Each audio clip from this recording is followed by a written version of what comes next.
பகுதி 52. களை கட்டியது கூத்து. திசையெங்கும் இருந்து பரம்பு மலையை நோக்கி அணி அணியாய் மேலேறினர் பாணர்கள். கூத்து தொடங்கும் முன் தங்களின் பறைகளை நெருப்பிலே சூடேற்றினர். சூடேற்றிய பறையை இழுத்தடித்ததும் ஓசையின் வழி நெருப்பே பரவியது. வைப்பூரை எரித்த நெருப்பு, அருகன்குடியை அழித்த நெருப்பு, யவன நாவாய்களை விழுங்கிய நெருப்பு, கலந்தோறும் கனன்ற நெருப்பு, அந்நெருப்பே பாடலாய் மாறியது. நெருப்பின் பாடலே இரவெங்கும் ஒலித்தது. பரம்பின் வீரர்கள் 4வரின் வாயிலிருந்து உமிழப்பட்ட பொறித்துகளை இப்பொழுது நிலமெங்கும் பாணர்கள் உமிழ்ந்து கொண்டிருந்தனர். பாய்மரங்களை விட உயரத்தில் பறந்து கொண்டிருந்த பாண்டியனின் புகழ் மீது பற்றி எரிந்தது நெருப்பு. கருகி உதிரும் புகழின் சாம்பல் ஏந்தி வழியெங்கும் பாட்டு செய்தனர் அகவன் மக்கள். நீரின் மீது ஆடிய நெருப்பின் நடனத்தை நிலமெங்கும் ஆடி கழித்தனர் கூத்தர்கள். வணிகர்களின் அச்சு ஒடிவது ஏதோ ஒரு வகையில் மக்கள் எல்லோருக்கும் பிடித்திருந்தது. அதனாலேயே இச்செய்தி மக்களின் செய்தியாக மாறியது. சேரனும் சோழனும் கூட இக்கதை பாடலை அவையில் பாடச் சொல்லி கேட்டனர். வேந்தர்களில் முதல் நிலையை அடைந்து விட்டதாக செருக்கிக் கொண்ட பாண்டியன் எரிந்த கதை இன்பத்தை சுரந்தது. பாண்டிய இளவரசனின் மணவிழாவில் நிகழ்ந்த கூத்துகள் எல்லாம் இப்பொழுது நிலமெங்கும் கேலிக்கூத்தாய் நிகழ்ந்து கொண்டிருந்தன. செல்வத்தின் கருநிழலில் கால் மிதித்து ஆடினர் கலைஞர்கள். ஓடோடிகளும் நாடோடிகளும் தமக்கான பாடலை தமது நரம்பெடுத்து மீட்டனர். ஆக்கத்தில் கிடைக்கும் இன்பம் அழிவிலும் கிடைக்கும். இவ்வழிவு தற்செயல் என்றுதான் எல்லோரும் நம்பினர். ஆனால் முற்றிலும் எரிந்த தீயிலிருந்து எரியாமல் வெளிவந்தது உண்மை. இது தற்செயல் அல்ல, தாக்குதல் என தெரிய வந்தது. தாக்கியது திரையர் கூட்டம் என்பது அறிய வந்தது. உடனிருந்தது பரம்பு மக்கள் என்பதும் புரிய வந்தது. அவ்வளவு காலமும் பரவிய நெருப்பை பற்றிய கதை இப்பொழுதுதான் நெருப்பாய் பரவத் தொடங்கியது. வேள்பாரியின் சீற்றம் கடல் தொட்டு திரும்பியதென தென்பறை முழங்கினர் பாணர்கள். நெருப்பை விட வேகமாக பரவக்கூடியது கதை. நெருப்பை விட அதிகமாக சுடக்கூடியது கதை. நெருப்பு கொண்டும் எரிக்க முடியாதது கதை. எனவே இக்கதை பரவுவதை தடுக்கவோ, எரிவதை நிறுத்தவோ, சுடுவதை மறைக்கவோ யாராலும் முடியவில்லை. இந்நெருப்பை நீர் கொண்டு அணைக்க முடியாது. ஏனென்றால் இந்நெருப்பே நீரின் மீதுதான் எரிய தொடங்கியது. கடைசி வரை நீரின் சாட்சியாகவே எரிந்து தணிந்தது. வெஸ்பானியனின் உடலில் படர்ந்த தீயை அணைக்க எவ்வளவு முயன்றும் முடியவில்லை. நதியிலே தள்ளிவிட்டு காப்பாற்றி விடலாம் என நினைத்து நெருப்போடு நீருக்குள் தள்ளினர். அவன் நீரில் விழுந்த சில கணங்களில் தான் எரிந்து கொண்டிருந்த ஹிபாலஸின் நாவாய் வெடித்துச் சரிந்தது. வெஸ்பானியன் எரிந்து மூழ்கினானா, மூழ்கி எரிந்தானா என்பது தெரியாமலே போய்விட்டது. எண்ணிலடங்காத முத்துப்பெட்டிகள் ஏற்றப்பட்ட நாவாய் அது. ஒவ்வொரு வணிகனும் பெரும் மகிழ்வோடு கணக்கிலாத பொருள்களை வாங்கி களம் நிறைத்து புறப்படும் வேளையில் நெருப்பு நடனம் நிகழ்ந்ததால் களத்தில் இருந்த பொருள்களின் அளவு கணக்கிட முடியாததாக இருந்தது. சந்தை அழிந்த கதையை வழித்தடங்கள் மறக்காமல் எடுத்து சென்று விடுகின்றன என்பார்கள். இப்பொழுதும் அதுவே நடந்தது. ஒரு துறைமுகம் முழு முற்றாக அழிந்த கதையை கடல் வழி பயணித்த கலங்கள் எல்லாம் எடுத்து சென்றன. நாவாய்கள் ஒதுங்கும் துறைமுகம் எங்கும் வைப்பூரின் கரிக்கட்டைகள் கரையொதுங்கின. கடல் இருக்கும் வரை இக்கதை இருக்கும். பாம்பின் தலையை நசுக்குவதை போல வைகையின் தலையில் இருந்த துறைமுகத்தை நசுக்கி அழித்தான் வேள்பாரி என்ற வரலாறு நிற்கும். வரலாறெங்கும் கேட்டிராத கதையாக இது இருந்ததற்கு காரணம் ஒன்றே ஒன்றுதான். அது உலகம் இதுவரை கேட்டிராத செய்தி. நீரின் மீது நெருப்பு 3 நாள்கள் நின்று எரிந்தது என்னும் செய்தி. எனவே அது பாணர்களின் கற்பனையை தாண்டிய கருப்பொருளாக இருந்தது.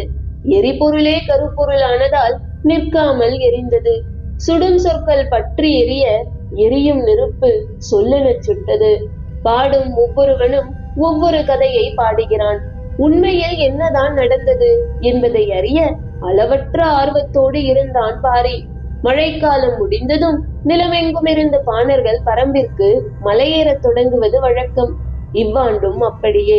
பரம்பின் தாக்குதலை எழும் அலைகளும் வீசும் காற்றும் எங்கும் பேசிக் கொண்டிருக்க துள்ளி குதித்து மலையேறினர் பாணர்கள்.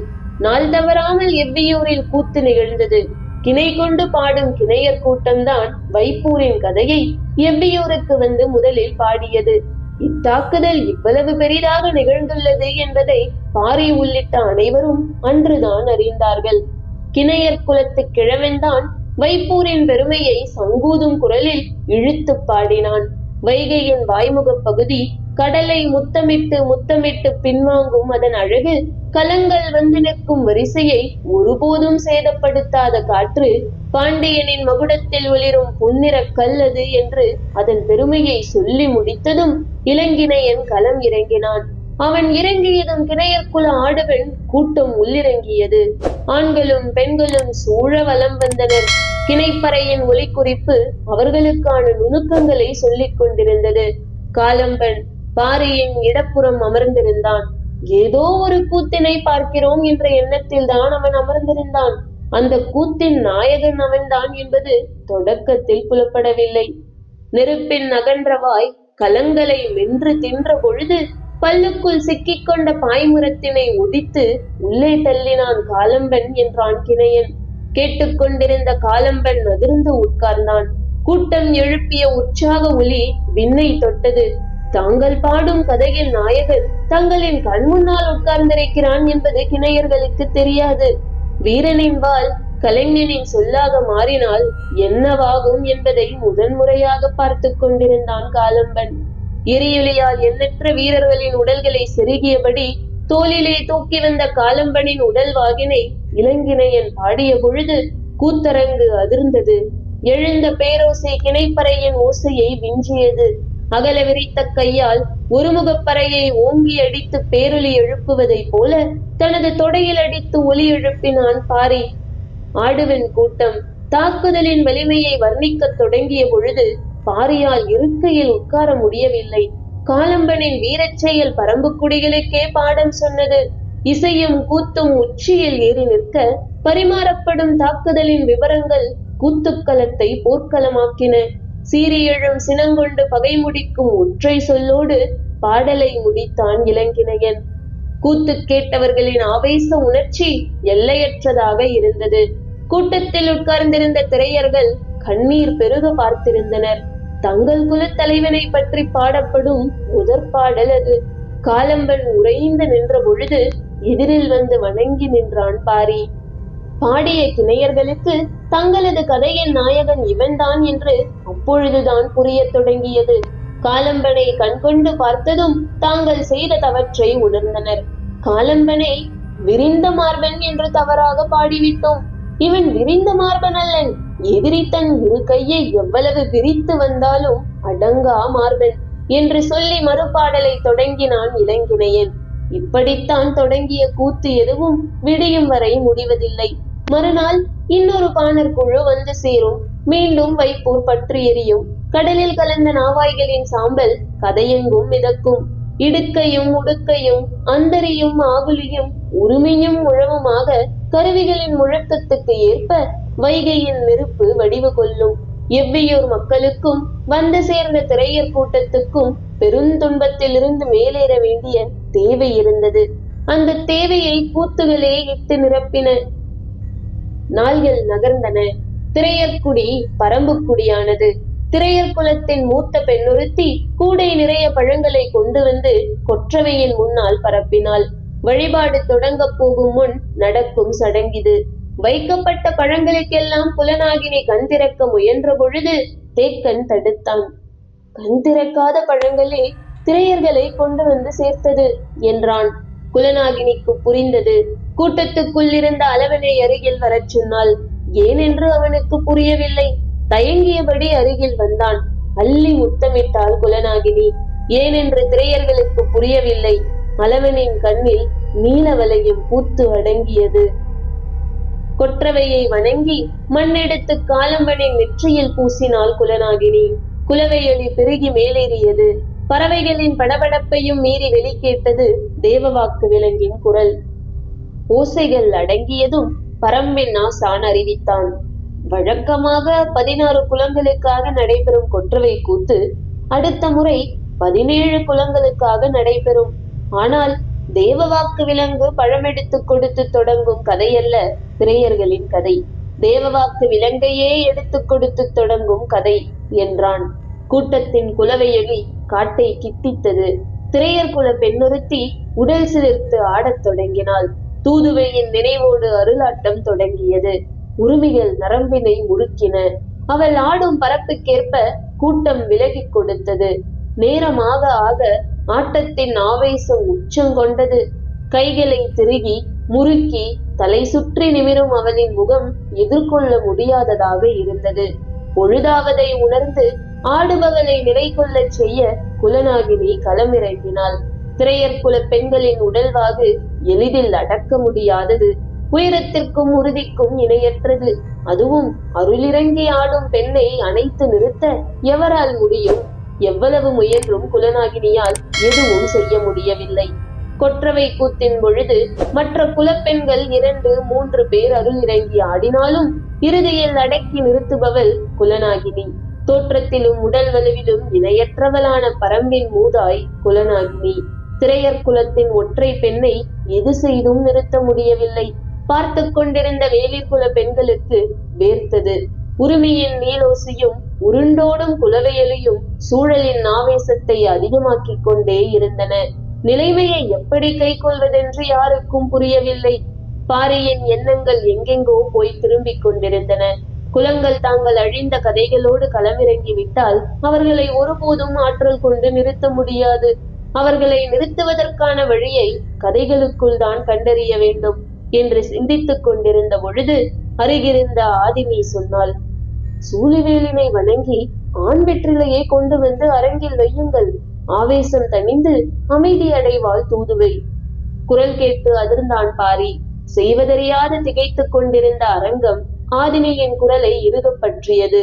சிறிது நேரத்தில் ஆண் வெற்றிலையை கொண்டு வந்து பாரியின் கையில் கொடுத்தனர். சூழிவேலினை நினைத்தபடி அரங்கின் நடுவே ஆண் வெற்றிலையை வைத்து வணங்கி நின்றான் பாரி. கொற்றவையின் முன்னால் அடங்கி அமர்ந்தாள் தூதுவை. புதிய மரபுகள் உருவாகிக் கொண்டுதான் இருக்கின்றன. குலங்கள் அழிபட்டு பரம்புக்கு வந்து சேர்ந்த பொழுது இப்படித்தானே நம் முன்னோர்கள் மரபுகளை உருவாக்கி இருப்பார்கள் என்று பெரியவர்கள் பேசிக் கொண்டனர். மலை மக்களின் எந்த ஒரு குடியும் இனி தனித்து வாழ முடியாது. குடிகளை இணைத்து நாடாக்காமல் விட்டுவிட்டோம். நாட்டின் அமைப்புகளை உருவாக்காமல் இனி எக்குடியும் தப்பி பிழைக்காது என்ற எண்ணங்கள் உருவான பொழுது தப்பி பிழைத்த குடிகள் எதுவும் இல்லை என்ற நிலை உருவாகிவிட்டது. பரம்பு மட்டுமே நமக்கு மிஞ்சியுள்ள ஒரே இடம். இதனை என்றென்றும் காத்து நிற்பர் எம் குல வழியினர் என்று ஆவேசம் கொண்டு சூளுரைத்தான் காலம்பன். சேரனின் அவையிலும் வைப்பூர் எரிந்த கதை பாடப்பட்டது. உதியஞ்சேரனின் கன்னங்கள் பூரிப்பில் சிவக்கும் அளவிற்கு வைப்பூர் நெருப்பு சுகம் கொடுத்தது. குளிருக்காக நெருப்பை அணைத்து மகிழ்வதைப் போல மகிழ்வுக்காக நெருப்பை இடைவிடாது அணைத்து கிடந்தான் முதியன். குரல்வாய் பாணர்களின் போட்டி பாடல்கள் நாள்தோறும் நடந்தன. கூலங்கள் எரிவதைப் போல கலங்கள் எரிந்தன என்றான் ஒருவன். நீரிலை மூழ்கும் வேழத்தின் கருமையேறிய முதுகினைப் போல கருகிய நாவாயின் அடிமரங்கள் ஆற்றிலே புதைந்தன என்றான் மற்றொருவன்.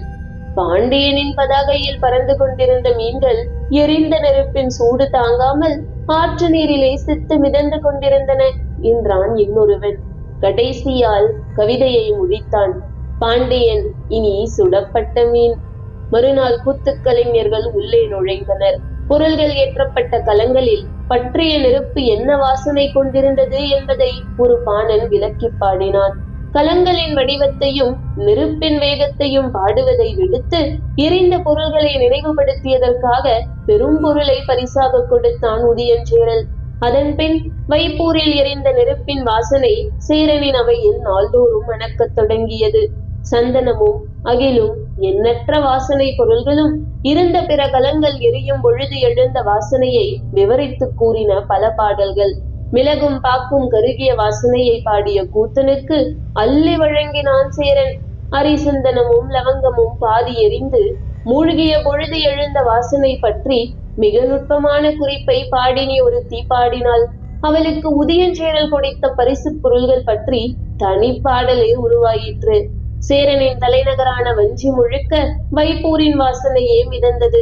ஆனாலும் உதயஞ்சேரலுக்கு ஆசை அடங்கவில்லை.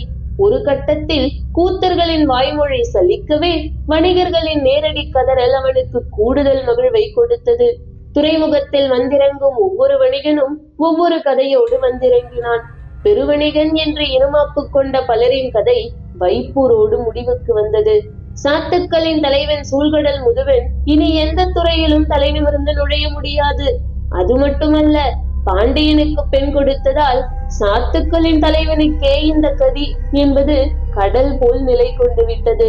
அழிந்த நாவாய்களுக்கும் கலங்களுக்கும் உரிமையாளர்கள் இழப்பை பற்றி தொடர்ந்து சொல்லிக் கொண்டிருந்தனர். ஒவ்வொருவருக்கும் ஏற்பட்ட இழப்பு அளவிட முடியாததாக இருந்தது. எல்லாம் அழிந்தது என்று பல வணிகர்கள் கதறியபடி கடலுக்குள் சென்றனர். ஒவ்வொருவரின் கதையையும் கேட்டு உள்ளுக்குள் மகிழ்வோடு அரண்மனை திரும்பினான் உதியஞ்சேரல். துறைமுகம் வந்திறங்கிய வணிகர்கள் எல்லோரும் அழிந்த கதையை தான் சொன்னார்கள். யவன கப்பலில் பயணம் செய்த மொழிபெயர்ப்பாளர் ஒருவன் அழிந்த கதையை மட்டுமல்லாமல் அழித்தவர்களின் கதையையும் சேர்த்து சொன்னான். அவன் ஹிபாலஸின் நாவாயில் பணியாற்றியவன். பாண்டிய மன்னனின் பரிசாக முசுகுந்தர் கொடுத்த புதிய அடிமைகளை கப்பலின் மேல்தளத்தில் ஏற்றியதிலிருந்து அவன் கதையை தொடங்கினான். நடந்தவை எல்லாவற்றையும் சொல்லி முடித்தான். கதை கேட்ட உதியஞ்சேரலின் செவிகளில் பொறித்துகளை உமிழ்ந்தவன் அவன்தான். வாய்பிளந்து கேட்டு மகிழ்ந்த உதயஞ்சேரல் வாய்மூடி அமைதியானான். பாரிதான் இவ்வளவையும் செய்தான் என்பதை அவனால் நம்பவே முடியவில்லை. அதன்பின் உதயஞ்சேரல் யாரிடமும் கதை கேட்கவே இல்லை. ஆனாலும் அதுவரை அவன் கேட்ட கதைகள் எல்லாம் அவனை சும்மா விடவில்லை. வைப்பூரில் எரிந்த நெருப்பின் சூடு வஞ்சிமா நகருக்கும் பரவியது. நெருப்பு சுடத் தொடங்கியது. பரம்புமலை இருக்கும் இடத்துக்கும் வைப்பூர் இருக்கும் இடத்துக்கும் எந்த தொடர்பும் இல்லை. நிலப்பரப்பால் தொடர்பே ஏற்படுத்திக் கொள்ள முடியாத பகுதியையே முற்றிலும் அழித்துள்ளான் வேல்பாரி. அதுவும் சின்னஞ்சிறு படையை மட்டுமே அனுப்பி. நாள்தோறும் சேரன் கேட்ட கதைகள் புதிய புதிய சான்றுகளை அவனுக்குள் இருந்தே எடுத்து கொடுத்து கொண்டிருந்தன. ஒரு கட்டத்தில் தனக்குத்தானே எரியத் தொடங்கினான். பதற்றம் கூடியது. பரம்புமலை நோக்கி பாதையை உருவாக்கும் திட்டம் ஏறக்குறைய முடியும் தருவாயில் உள்ளது. ஒன்றிரண்டல்ல, பல முனைகளில் இருந்தும் அடற்காட்டை கிழித்து சேர வீரர்கள் உள் நுழைந்துள்ளனர். ஏற்கனவே வகுத்த திட்டப்படி படைகள் புறப்பட வேண்டிய நாள் மிக அருகில் இருக்கிறது. ஆனால் படுக்கையில் கிடந்த உதியஞ்சேரலின் உடற்சூடு அளவிட முடியாததாக இருந்தது.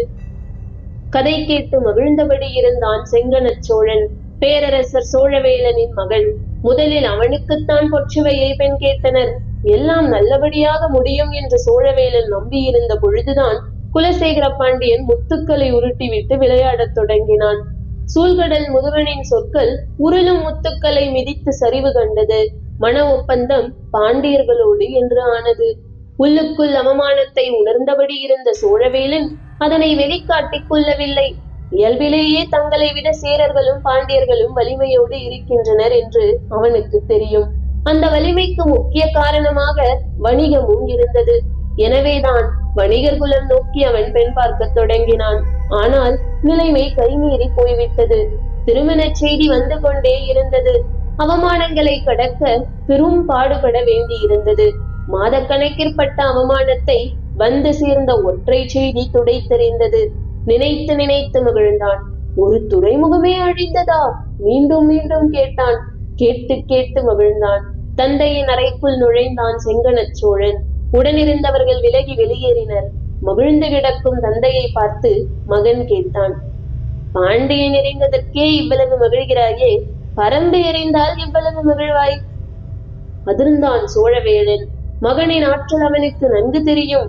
அதனால்தான் இவ்வளவு இளம் வயதில் முடிசூட்ட வேண்டுமா என்று பலரும் தயக்கம் காட்டிய பொழுதும் துணிந்த செங்கணனுக்கு பட்டம் சூட்டினான்.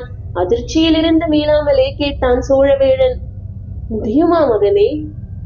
இதனால் வரை வினாவிற்கு விடையின்றி இருந்தேன். இப்பொழுது அதனை அறிந்து விட்டேன். எப்படி? நம்மையோ நமது முயற்சியையோ இதுவரை பாரி அறியவில்லை. இனிமேல் அவன் அறிய போவதே இல்லை. ஏனென்றால் அவனது முழு கவனமும் திசை திரும்பி விட்டது. அவன் சொல்ல வருவதை உற்று கவனித்துக் கொண்டிருந்தான். ஏற்கனவே அவமானப்பட்டு நிற்கும் சேரனும் புதிய அவமானத்தோடு நிற்கும் பாண்டியனும் இப்பொழுது ஒன்றிணைவார்கள். பரம்பின் கீழ் திசையில் இருந்தும் மேல் திசையில் இருந்தும் இவர்களின் படை நகரும். இருபெரும் பேரரசுகளின் தாக்குதலை முழு மூச்சோடு எதிர்த்து வலிமையோடு போர் புரிவான் பாரி. சொல்லி நிறுத்தினான் செங்கணச் சோழன். கண்ணிமைக்காமல் அவனையே பார்த்து கொண்டிருந்தான் சோழவேலன். தலை திரும்பி கருவிழியை உருட்டியபடி சொன்னான். ஆளரவமற்று கிடக்கும் பரம்பின் வடதிசை மலைகளுக்கிடையே நம் படைகள் நகரும் ஓசையை அவன் உணரப்போவதே இல்லை. கண்ணிமைக்காமல் இருந்த சோழவேழன் அப்பொழுதுதான் தலை குலுக்கி நினைவு மீண்டான். நான் தாக்கப் போவது பரம்பின் தலைநகரையோ பாரியையோ அல்ல. சொல்லியபடி இருக்கை விட்டு எழுந்தான் செங்கணச் சோழன். அவனுடைய சொற்களால் கட்டப்பட்டிருந்த சோழவேழனும் இடுபட்டு எழுந்து அவன் பின்னே சென்றான். நாட்டை ஆள்பவர்களை காட்டை ஆள நினைக்கும் மூடத்தனத்தை சேரனும் பாண்டியனும் செய்யட்டும். நான் ஆள்வதற்கு பரம்பில் எதுவும் இல்லை. ஆனால் அடைவதற்கு ஒன்று இருக்கிறது. அதனை அடைவேன்.